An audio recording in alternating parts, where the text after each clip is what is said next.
right, next up we've got Rok Andic. Welcome, Rok. Hello. So give us a little background on yourself.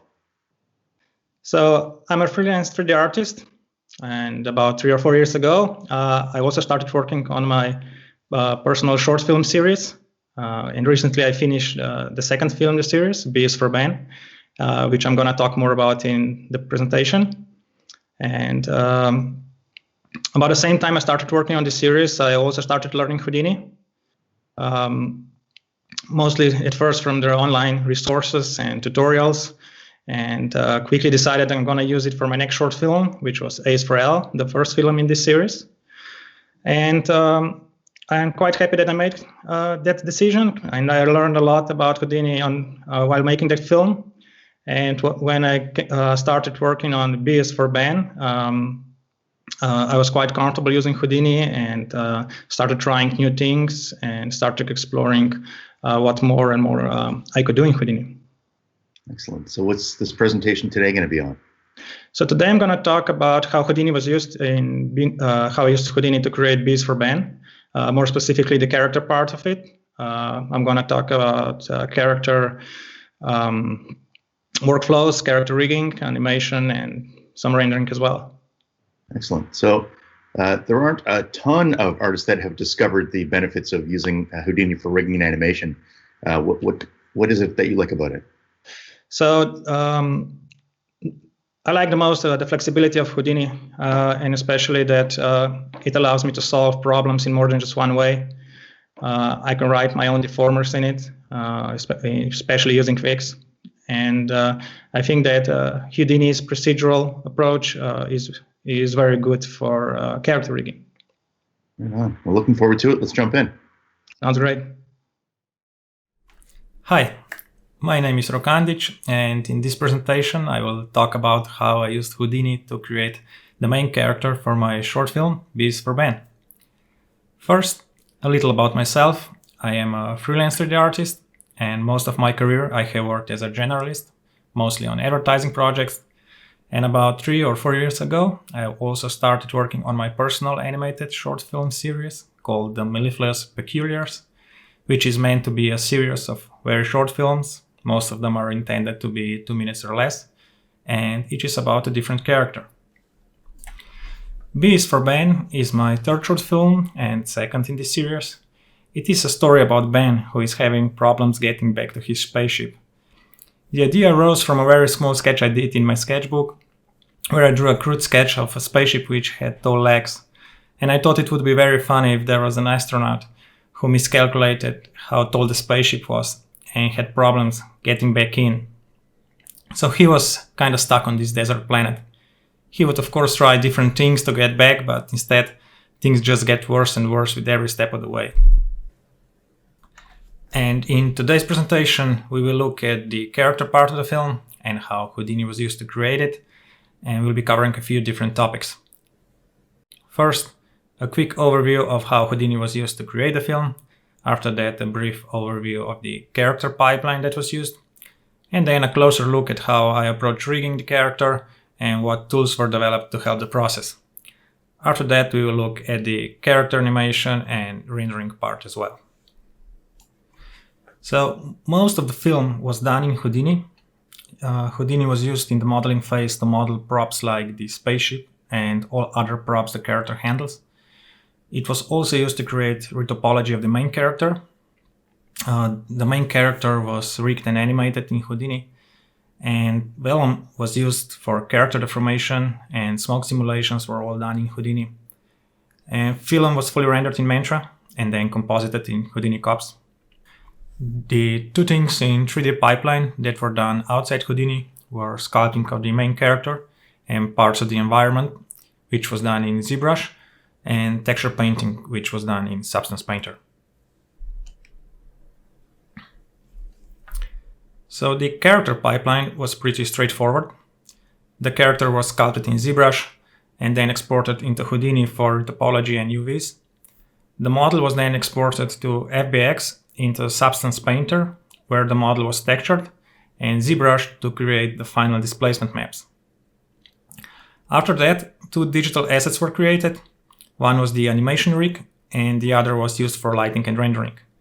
The character rig had everything required for animation and was constantly updated throughout production. And the lighting rig included just the geometry required for the final renders. So the animation rig was used in all the animation scenes, from which Alembic files were exported and then imported into the rendering scene by the lighting rig for final rendering. If there was vellum simulation required to solve collisions, the rig included a sub-based vellum setup, but if there was something more special to do with simulations, or shot-specific corrective shapes had to be created, vellum simulation and other corrections were done in the rendering scene.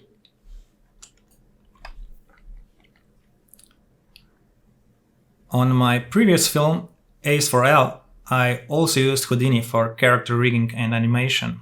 And before I started rigging Ben, I wanted to improve certain parts of the rig and rigging process. So the goal was to first upgrade different parts of the rig. Spine, for instance, unnecessarily used a surface instead of a curve for calculating the position and stretchiness of individual bones, had too many controls and used sub-networks a lot, which unnecessarily made the capturing process harder. Small updates like this made the rig faster, easier to manage, and also more fun to animate. And other parts of the rig, like the leg, needed to be upgraded simply because of the character requirement. The same goes for the face rig. On Ace for L, the face rig was a bit complex, and also playback speed could be a bit better. So the simplification and optimization was in order. Another thing that helped the rigging process was automation.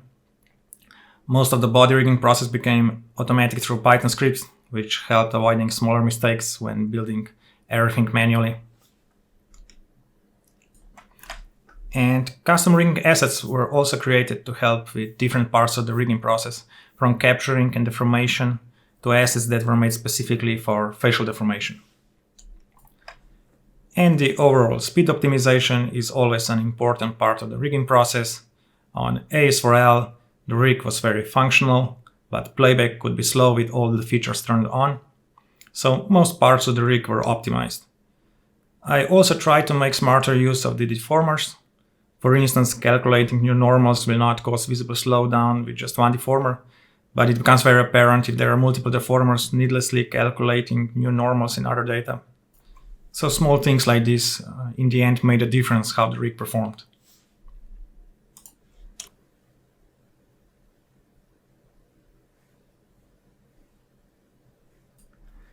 The body rig is a fairly standard rig with a few specific modifications due to the character design. Because he has short legs, there were a few controls added to prevent IK popping. So the arms and legs had stretch controls that would allow them to always be stretched no matter the distance. Have soft IK parameters that would always ease into a straight position, and bias controls that would allow for controlling upper and lower leg lengths depending on the needs of the specific shot. Also, the bend controls for arms and legs were changed because the usual bend that is achieved through bone deformation didn't work well on a character with short limbs like Ben. So instead of using bones, I used deformers that would shape the arms and leg disregarding whether it is the upper or the lower part. It would rather use the deformation radius to deform and provide the curved look for the arms and legs if required. All other parts of the body have controls for keyframe animation, from jetpack, belt to belly jiggle. All those have one or more deformers that allow different body parts to be animated. So for instance, if the character needed to move the front panel or would need to move the belt, there would be a control that would allow that. To fix problematic areas like the shoulder, I mostly use the post-space deformer toolset. Vellum was also used in certain shots, most specifically for collisions between the arm and the body. Instead of controlling such deformation with controls, I found vellum to be great for that sort of things. So once the animation was done, the vellum simulation was run on top to provide a better deformation in those areas. To optimize rig performance, certain parts of the rig could be disabled or could use a lower geometry resolution when animating.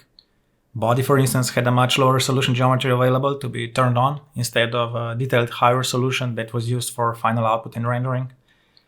Facial deformations could be turned off, and slower fine-tuning deformers were disabled to allow fast interaction. The whole body rigging process was fairly automated and modular with Python scripts. For instance, the spine is one script that takes a few bones as input and creates the whole spine rig in one go. For other parts, like the arm and legs, the process was a bit more modular. In this leg rig example, we can see how building a rig through Python scripts works. The first script would just build the basic stretchy IK. Then the second one would create a twist effector at the optimal position. The third script would create reverse foot setup and add those controls. Another script would split the bone into small split bones, which would be used for better twist and deformation. And if I wanted the bones to be bendy, another script could be run on top and turn those small part bones into a bendy or noodle type of rig setup. Basically, it creates layer upon layer of controls and rig functions depending on the rig requirements. This also allows the use of the same modules throughout different parts of the rig. For instance, the bendy or noodle setup could be used for other things than just legs and arms if required.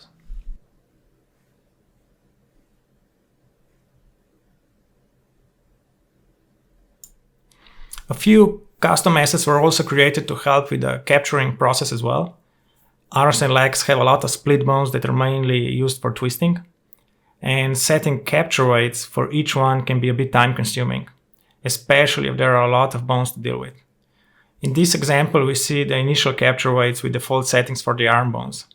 And instead of painting weights for each bone individually, there would be an asset that would merge all upper arm weights under one bone and all lower arm weights under one of the lower arm bones. This would allow for having to deal with just two weights, the upper arm and the lower arm. Once happy with upper and lower arm weights, there would be another asset that would split and transfer weights back to those split bones along the bone direction. It would also have parameters like how smooth the weight transition should be between bones. This would allow for the character to be split into larger regions when painting weights and worry less about subregions like split bones. And because everything is procedural, the capture weight updates from larger regions to the split bones would be automatic. The face rig was similar in functionality to the Albert's face rig, but was completely redone for Ben, mostly for optimization and speed purposes. So when I first created Albert's face rig, it used a lot of transform and other subs to drive the deformation of the face, and that caused a lot of speed issues.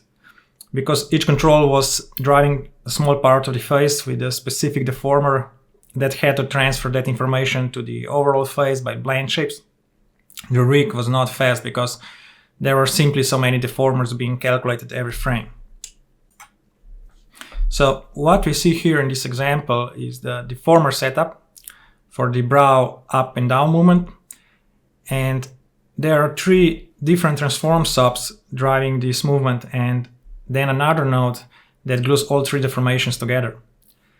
Now, if we look at the whole brow network, we see a lot of deformers just to drive the brows in various directions.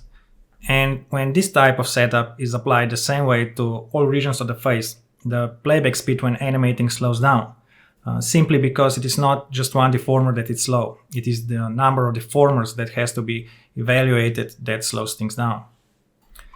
With Ben, I decided to transfer that information into blend shapes. In a blend shape based rig, all the shapes are prepared in advance, and then the rig blends between them. To prepare the shapes, they could be either manually modeled or sculpted, or they could be prepared by deformers and then frozen at specific poses. The advantage of this type of rig is faster deformation. Because there is no light deformer updating besides blend shapes, the deformation is usually quite fast. The downside is that it is harder to get some specific shapes, especially ones that move in a curve-like fashion, like the corner of the mouth or the eyelids. In those cases, multiple shapes have to be created and used in sequence blends, which are not as fast as regular blend shapes. Another downside is that the rig is harder to maintain because it becomes more complex in the network view. This becomes more obvious with a character like Ben, who has quite a few number of controls and parameters to deal with.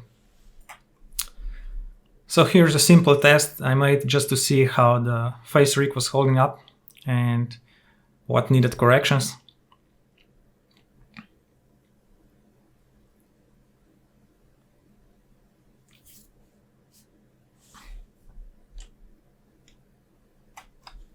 During the production of the film, I developed a new version of the face rig, which addressed most of the issues I had with previous rigs. It is a deformer-based rig. For that, I created custom deformers made just to drive the face deformation, and they are mostly written in VEX. The way these deformers work is that they provide translation, rotation, surface, or curve deformation. The region of effect is based on mask or fall-off attributes, which are set by a custom fall-off asset. The fall-off details can then also be additionally hand-painted and edited, and this provides all the information the deformers need to drive the deformation. So instead of using multiple transform stops to move the brow, for instance, there was just one deformer that took up and down, left and right, and front and back information from different brow controls and calculated those deformations in one go. The obvious advantage to this is speed, because there are less deformers being calculated. Another advantage is that it is easier to set up, because there is just a fall-off mask that is then passed to the deformer. There is no need to deal with in-between shapes. Also, dealing with less deformers makes it easier to make corrections and update the rig. Since the deformers can move points along curves and surfaces, achieving a nice curve deformation is very easy. Again, no need for any sort of in-between blend shapes to do that.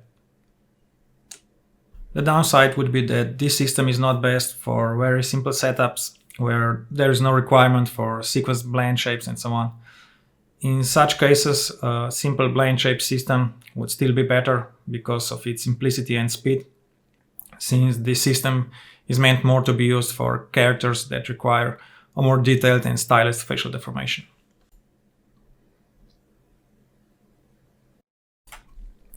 Here we can see how the fall-off masks are set up for the brow. The brow region is split into 3 subregions, and the initial value is set by a fall-off asset, which has ramp parameters that would dictate how the fall-offs are split between these 3 subregions. The details are then hand-painted or edited manually, and the surface deformer node, which is driven by the brow controls, defines how the points slide in different directions on the guide geometry. The same would be done for other regions of the face, like the mouth and eyelids, except the eyelids would slide on the underlying eyeball guide geometry, but the overall deformer setup would be the same. In this eyelid example, we can see how the eyelids slide on the eyelid guide geometry. The deformers take this guide geometry, which in this case is an egg-shaped eye, and move the eyelids in the direction based on the guide geometry. When the eye changes shape, the guide geometry and the eyelid deformers are updated accordingly. And this approach saves time because there's less need for corrective shapes for the eyelids when the eye changes shape. There's also no need for in-between shapes to achieve nice arcs in deformation, since the deformers are taking information directly from the guide geometry.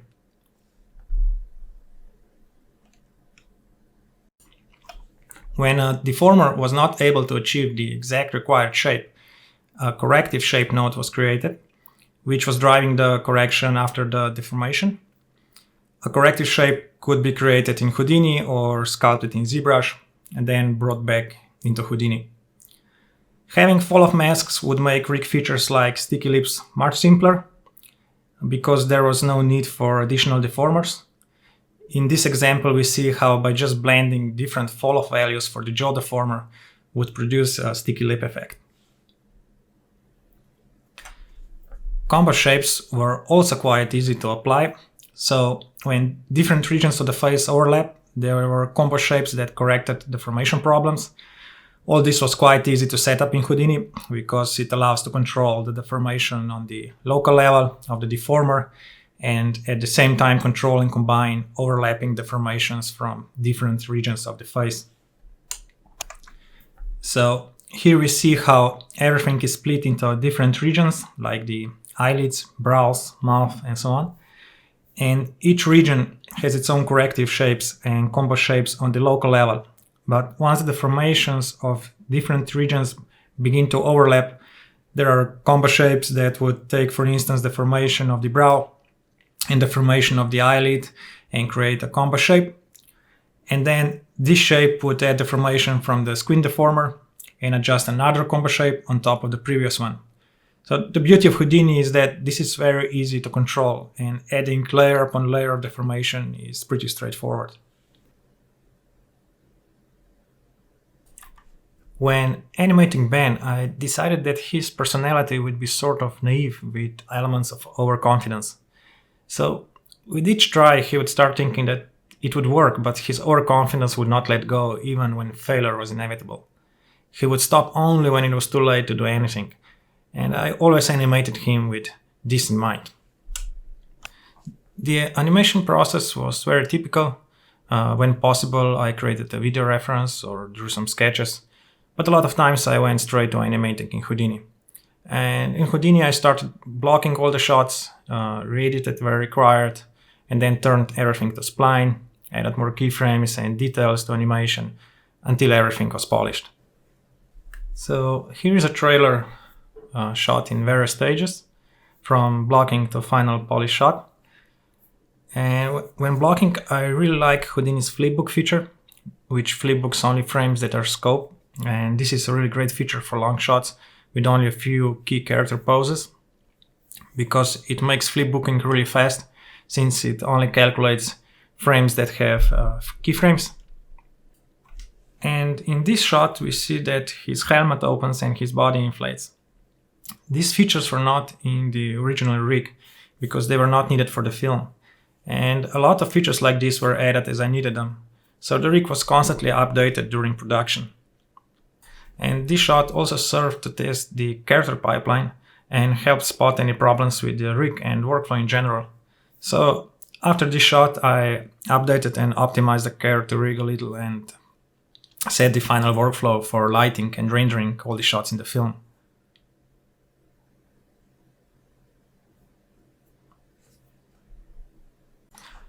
I also used a lot of other Houdini tools when animating, from character picker to pose scope for picking controls and channel groups. I especially like channel groups because it allows me to set specific groups I want to animate together, and I think it's a great feature. I developed some custom tools for animation as well, like the key wrangler we see here, which is used to manipulate keys in the animation editor. It's a tool that helps with setting in between poses, creates an overshoot pose or the anticipation pose. It could also take a bunch of keyframes and create an ease in or ease out of the pose, or ease in both directions. Here we see how the tool creates a time offset with only changing values without changing the time at which the keys are set. And it could also do simple but useful functions like copying previous or next keys, moving keys a few frames back and forth, resetting values, and so on. All those help speed up the process. The whole film was rendered in Mantra. I wanted a pretty clean, stylized look, so instead of realism, certain things like the background and the clouds were painted instead of using something like volumes. I also played with depth of field to get a more miniature look, and the same goes for his helmet. I was never quite satisfied with the look of glass refractions because they were stealing attention and were distracting. In the end, I tried without refractions and just used simple reflections instead, and that proved to be a much better choice. For the most part, I just used the principal shader, with a few exceptions like the ground, which was a custom shader, or the character's helmet, and a few other areas. But the majority of shaders are just principal shaders with textures from Substance Painter. In the end, I composited everything in Houdini Cops, and the compositing was pretty straightforward, as I mostly just rendered layers, made a few corrections and adjustments, and composited them back.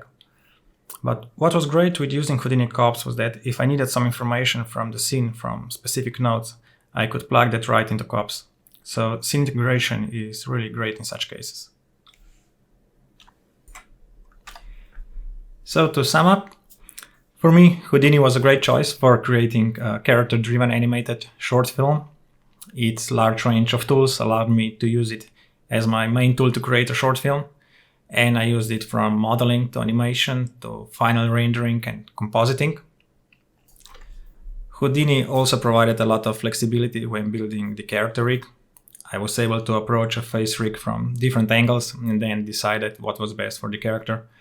And given Houdini's procedural node approach, it was also quite easy to take a part of an existing rig and put it into something else or build upon it.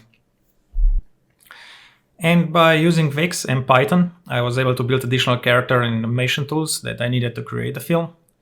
Houdini has a great way to create assets, which allowed me to create additional rigging tools.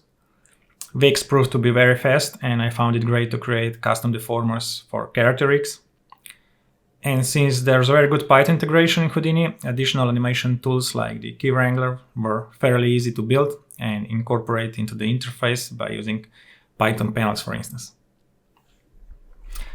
With that, I end this presentation, and thank you all for watching.